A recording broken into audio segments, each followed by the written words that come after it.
Good morning, everyone. I'm Chuck Fry, an ice cream farmer and president of the Maryland Farm Bureau.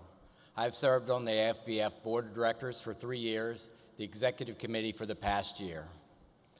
It is my great honor to introduce the recipients of our 2 national awards. The Farm Bureau Founders Award recognizes exemplary leadership, service, or contributions to Farm Bureau. Kenneth Dierschke has a bit more time to relax with his wife Benny in San Angelo, Texas, after serving 12 years as president of the Texas Farm Bureau and affiliated companies. A quiet man who led by example, he was a Farm Bureau leader for more than 50 years. I had the yearning to be a farmer all my life and grew up in agriculture, so I decided I'd come back to the farm. And when I did, my father told me, he said, now you just can't come back here and sit around. So you need to get involved. And Farm Bureau is the organization that you need to get involved in. While a county president, Dierschke served on a blue ribbon panel that recommended setting up a political action committee, or PAC. Later, he made sure Texas Ag Fund was well-financed and effective in working with endorsed candidates. Kenneth just tells those of us that were new board members, he says, oh, and by the way, it's going to cost this many dollars to be a part of Ag Fund. And there was different levels, but with Kenneth, there was never any doubt at which level we were going to be at. We were going to be at the senior level. So, but again, that's by example, because Kenneth did it as well. One of the biggest problems Dierschke faced as Texas president was the proposed Trans-Texas Corridor. Our state government, in all their wisdom, decided that they were going to build a toll road right through the middle of the state, and they were going to do it on their terms. They were going to we have what we call the eminent domain, and I'm sure that it's in most states, and they were going to just come and take this land, and they were just going to run roughshod over the rural communities. It fell on Texas Farm Bureau's shoulders to stop the project, and stop it they did, rescuing more than 500,000 acres of private property from state hands. In 2011, devastating wildfires swept through the state, burning up ranch country and miles of fences. Volunteer fire departments used up most of their resources. Dierschke helped launch a program to assist them.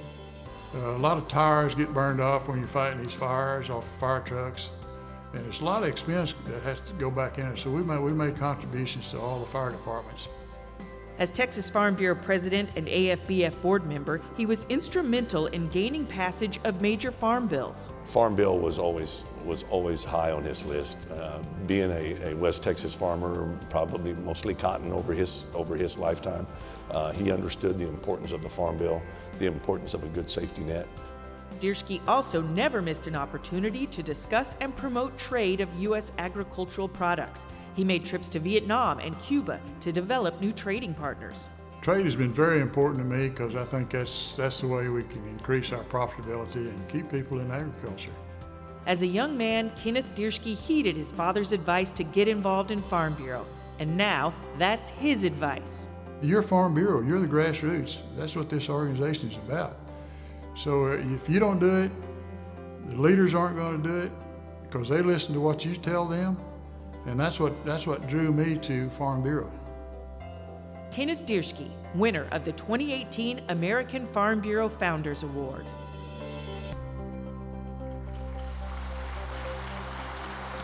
Joining Mr. Dierschke on stage are his wife Benny and Russell Baining, president of the Texas Farm Bureau, which nominated him for the Founders Award.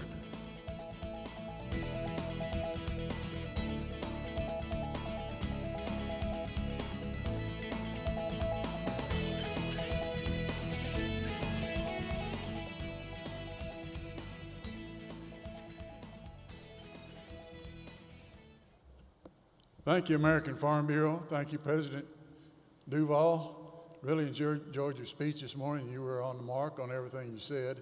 We really appreciate you for the job you're doing.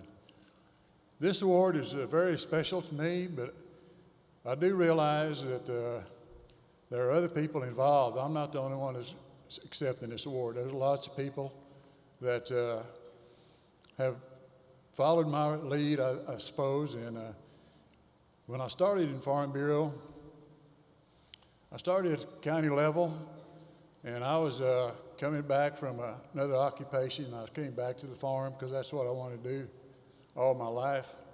I wanted to be in agriculture, and I was semi in agriculture, what I was doing, but it wasn't quite like being out on the farm. So anyway, local Farm Bureau said, you need to be on the board of directors. And one of my good friends made sure I was at that first meeting.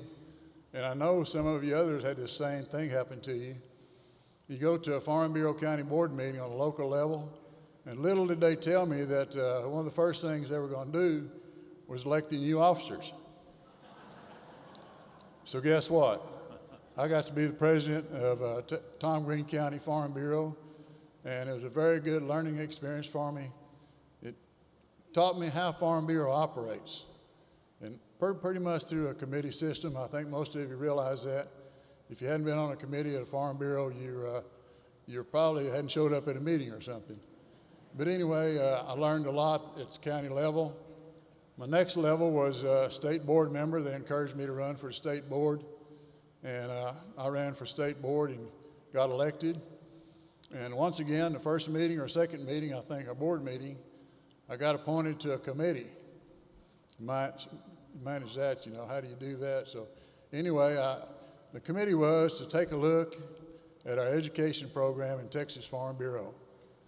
So we got out and formed our committee, and I was the chairman, and little did I realize what was going on in our education department.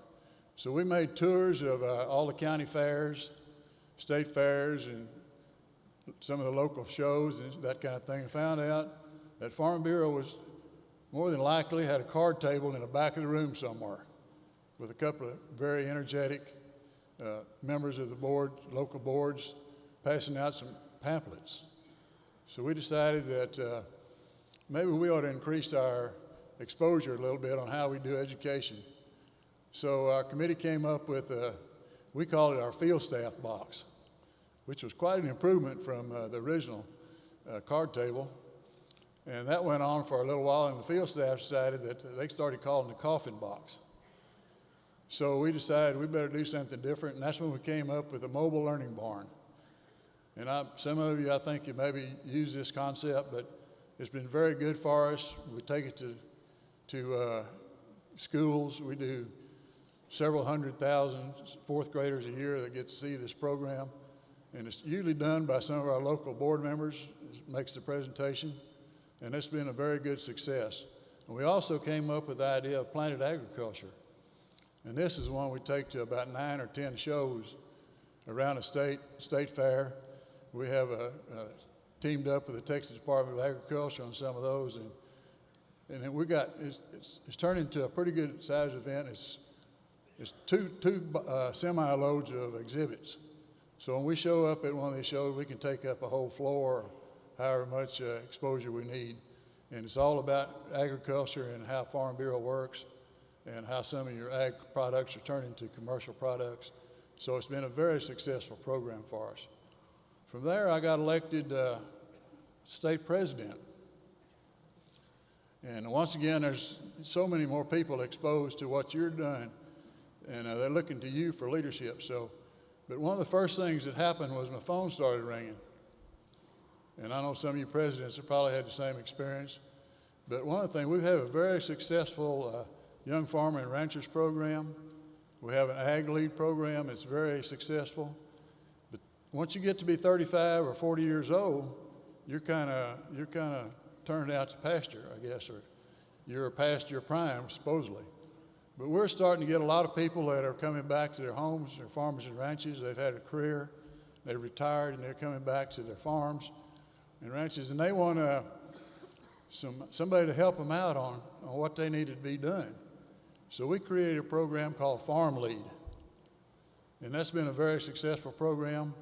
We take these people around the country, take them to D.C. and introduce them to politicians and make sure they know how to visit with different leaders, the industry leaders and that kind of thing.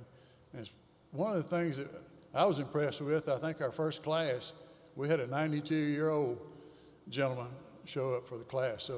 But he was very, very impressive. He was more of an instructor than he was being instructed, because he had a life's experience. At 92 years old, he was fun.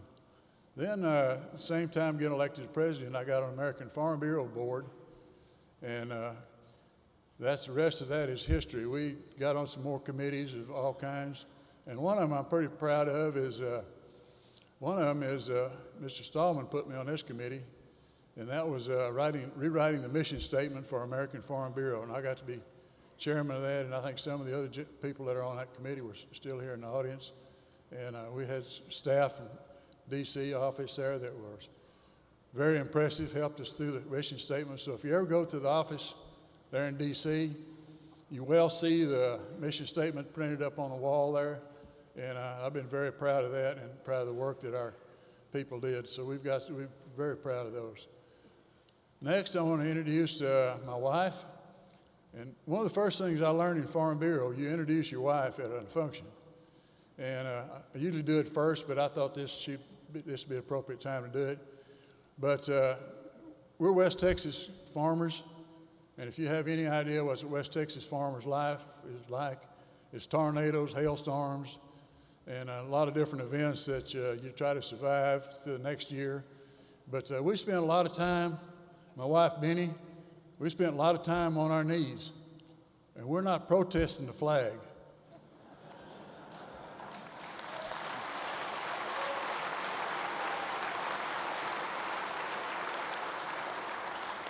We're asking for help, and we prayed quite a bit, and we are down on our both knees. And like I say, we're not protesting anything. We're just a West Texas farmer and his wife trying to survive.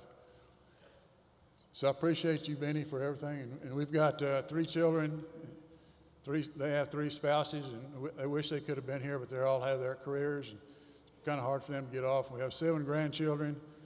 So I got to thinking about if we had them all here, the whole stage would be full. Like Zippy, you know, you've got a crowd that too, so it'd have been a crowd. But they're all here in spirit, and hopefully they're watching the live podcast. Another thing that I was proud of as I was state president, I skipped over it a while ago, is seeing the 2 young people up here a while ago trying to get Zippy hooked up and on his little smartphone.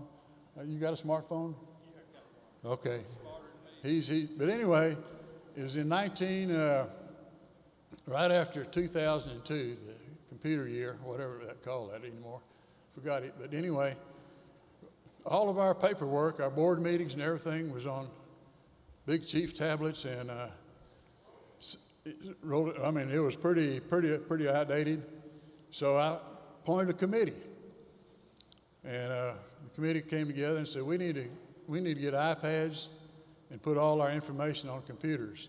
And I think we were probably one of the first farm bureaus to do that in the country. And you can't imagine the problems we had.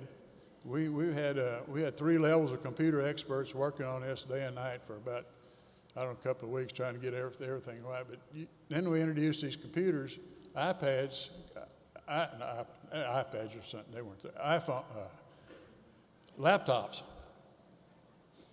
to our county presidents. So now you can imagine the people that got involved in that.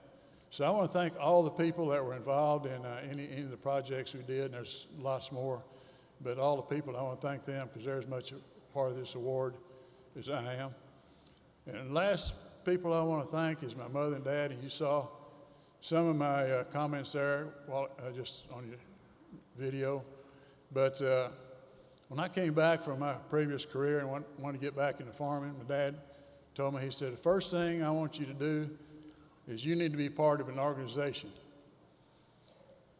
Because if you're not, somebody else is going to be making those decisions for you, and you just need to get off his farm and get involved in an organization. He said, I suggest a Farm Bureau.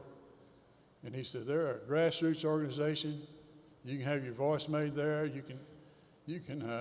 But somebody else is going to make those decisions for you if you don't get involved. And also, they're the voice of agriculture.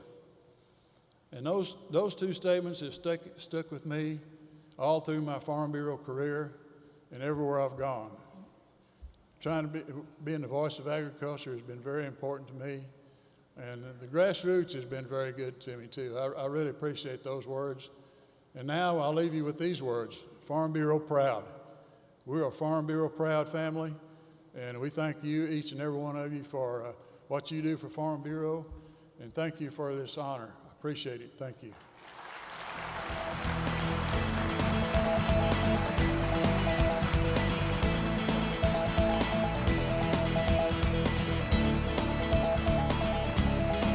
Thank you, Kenneth, for your years of service for Farm Bureau.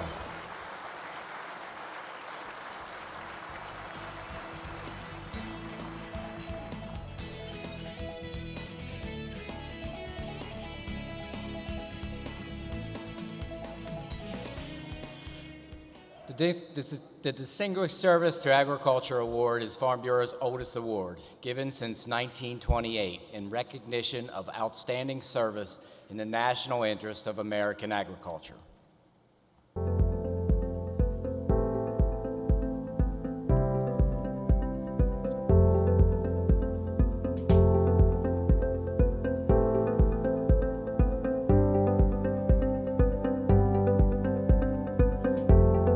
Kay and I have been married 58 years, and we have 20 kids and grandkids. James Inhofe is a proud family man who represents common sense and conservative values in the U.S. Senate. He got into national politics because he wanted to shrink the size of government and help save the free enterprise system. I spent 20 years as a builder, developer. I was out doing what Americans are supposed to do, expanding the tax base, making money, losing money, and all those years, the chief opposition I had was the federal government, was the overregulation. He was elected to the U.S. House in 1986 and has served in the Senate since 1994. During that time, the federal bureaucracy continued to expand, sometimes at an alarming rate. He sees a change under the Trump administration. Let me tell you, he knows from his own experience how harmful the overregulation in America is and what it has done to our economy. Now, I have something I'm going to hold up here. This is something you can get. You can get a copy of. So far, 66 federal regulations have been removed or are in the process of it by congressional review acts and Trump executive actions. Now, the WOTUS regulation, that was the one that was the most unpopular with the ag community, not just in Oklahoma, but throughout America. Senator Inhofe was one of the first people to recognize its impact of this crazy overreach on the definition of navigable waters, and he stood up early when few other people were standing up, and he kept beating the drum on how all the impact this issue could have, and gradually brought more and more people to the table until it was a significant national issue. Inhofe is recognized in Congress for opposing cap-and-trade legislation to limit carbon dioxide emissions. He once brought a snowball to the Senate floor to rebut hysteria over global warming. Here, Mr. President, catch this. And his family built an igloo with Capitol Hill in the background. Global warming is commonly referred to as climate change now, but Inhofe isn't buying it. He says, of course, climate is changing. And it always will be changing. Well, that is not the same thing as the world's coming to an end because of anthropogenic gases or man-made gases. The senator is senior member of the Environment and Public Works Committee and senior member of the Armed Forces Committee. He became familiar with Farm Bureau while serving in the House, even though he represented a metropolitan district. I developed a very close relationship with the Farm Bureau, and it was because I love this group of people because they are so conservative. He's a guy you want on your side, because if there's no better warrior, there's no better bulldog for fighting for your issues, and we're blessed that most of the time he and Farm Bureau are on the very same side. An avid pilot with more than 11,000 flight hours, he doesn't fly over rural America. He lands there. I get criticized quite often because by my own staff, they said, you know, you're way out, you go way out in the panhandle, you can talk to more people in 3 precincts in Oklahoma City than you can the entire county of Texas County or the entire city of Guymon, Oklahoma. And yet, I enjoy it, and I have a feeling that they've been underrepresented historically because they're rural. It's hard to get to them, so that's part of my enjoyment of the job. U.S. Senator James Inhofe of Oklahoma, winner of the 2018 Distinguished Service to Agriculture Award. Oklahoma Farm Bureau nominated Senator Inhofe for this award. He was unable to be with us today, but President Duvall was able to present him with the award a few weeks ago at his office in Washington, D.C. My relationship has been 33 years now, and I can remember when all of the issues, it goes far beyond, as I've said many times before, a love for the people and their issues, but were ag issues, but also the fact that, you know, the Farm Bureau people, the members, at least the members in my state of Oklahoma, they were conservative, but back before being conservative was popular. And so I developed a very close, more like a family. And I really do feel that, and I think this award kind of officially makes me a part of the family. So I really appreciate it. It means a lot to me. It means a lot to my wife and I have been married 58 years. We have 20 kids and grandkids, and they'll be very proud of me for doing this, because we're all your kind of people. And all I can say is thank you very much, and I am honored, and it's very, very meaningful. Thanks so much. We thank Senator Inhofe for his commitment to agriculture throughout his career.